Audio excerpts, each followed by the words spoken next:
Guwahati high court ने CBI को गैरकानूनी क्या करार दिया। देश में तो मानो भूचाल आ गया। राजनीतिक दलों के साथ ही कानून के जानकारों और पूर्व अधिकारियों ने फैसले पर सवाल उठाए हैं। सरकार ने फैसले को चुनौती देना तय कर लिया है। Immediately go to the Supreme Court, challenging the order of the Guwahati High Court, and after going through the judgment, after discussing with the Honorable Prime Minister, then we will take a call. We will talk to the law officer. We will get the opinion of the legal department. तमाम राजनीतिक दल भी फैसले से हैरान हैं। पार्टियों का मानना है कि सीबीआई देश की सबसे बड़ी जांच एजेंसी है और तमाम बड़े मामलों को अंजाम तक पहुंचाया है, इसलिए मामले को गंभीरता से लिया जाना चाहिए। 40-50 years after the creation of CBI and handling of some thousands of cases, a court has held that they are not even a police force.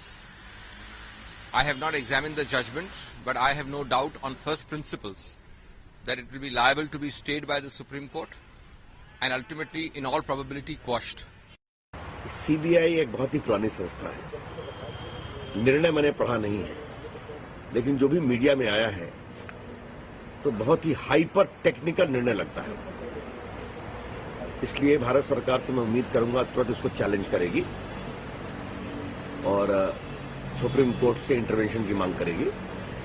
CBI के महत्वपूर्ण मामलों की जांच कर रही है जो सुप्रीम कोर्ट की मॉनिटरिंग में है, इसलिए इस निर्णय को भारत सरकार गंभीरता से लेगी और तुरंत इसको स्टे करने का आग्रह करेगी, ऐसी मैं मांग करता हूं। सरकार को इस फैसले पे गहन से विचार करना चाहिए और जो लीगल इसकी ऑथेंटिसिटी है, इस पे सरकार को सामने आकर और जुडिशरी के साथ जो भी समन्वय का तरीका है बनाकर, चूंकि सीबीआई आज तक हिंदुस्तान में वो एजेंसी मानी जाती है जिसपे सब लोगों को लगभग इस देश के और इस देशवासियों को उस सीबीआई पे भरोसा कहीं न कहीं बनी रहती है। संविधान के जानकारों और सीबीआई के पूर्व अधिकारियों ने फैसले पर हैरानी जताते हुए इसे तुरंत रोकने की मांग की है। Unusual verdict from A high court and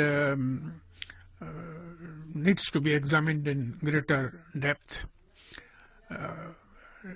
It can have far-reaching implications, and they would have to be looked into by the government of India. एक जब कोर्ट डायरेक्शन देता है इन्वेस्टिगेशन करने को, तो वो लिमिटेशन जो है कि स्टेट का परमिशन होना चाहिए, वो नहीं आएगा। करना नहीं चाहिए कोर्ट को, रेयर केसेस में करना चाहिए, पर अगर कोर्ट डायरेक्ट करे तो उसकी ज़रूरत नहीं है। तो उस कॉन्टेक्स्ट में कोर्ट ने पूरा ये कानून एनालाइज किया और इसका पूरा जो हिस्टोरिकल बैकग्राउंड था वो सब समझा। ये सब होने के बाद क्या ज़रूरत थी ये फिर से वही सवाल खड़े करके फिर उनको इस किस्म के जवाब देने के लिए?